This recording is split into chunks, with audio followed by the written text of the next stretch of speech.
Alright, so we're back doing a couple quick things to the BMW.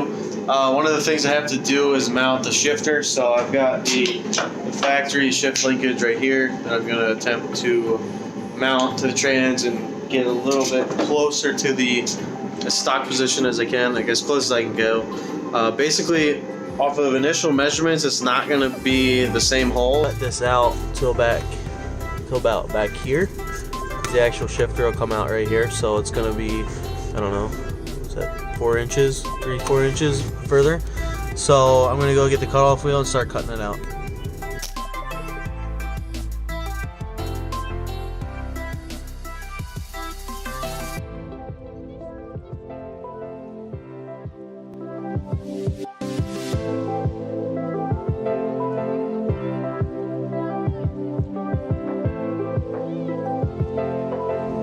Alright, so we got the shifter up in there.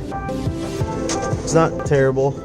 I mean, factory was here, new one's here. I can still reach it in the driver's seat. Even with this racing seat, it's fine. All the gears work. So I have enough range up here. I gotta build a mount because right now it's just kind of held in because of this little boot. It's pretty tight on the metal right here. But it seems to work fine. So I guess that's where it's gonna live, and then I'm gonna work on mounting the shifter support back here. I got some SN95 engine mounts. I have them on the car. The driver's side over here, where the steering shaft is gonna need a little bit of working, or possibly gonna be okay because I have a slimmer steering shaft combination coming in. So it'll help me get the diameter down, that way I have more room. And then for the passenger side, the engine mount seems pretty good as is, so I wouldn't have to modify it. The only thing I have to do is build basically like a solid link from the isolated engine mount down to the subframe. So, alright, so here's the passenger side engine mount in position. It bolts to the factory, bolt holes in the Coyote block. Again, this is from a 02 Mustang GT.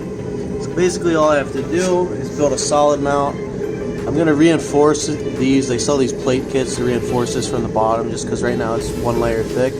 So basically boxes it in kind of from the backside. Anyways, I got to build a mount from this hole to this right here. So it should be pretty good. The driver's side, however, I don't have it in because it's so tight, but the steering shaft's giving me problems right here. So what I'm gonna do is I bought like a slimmer U-joint and then a new rod and another U-joint for the top, because that'll help me back there. It'll help me when I go to make headers anyways, so it's a good call on that. Alright, so here we have the driver's side mount roughly in position. I just gotta bolt it down.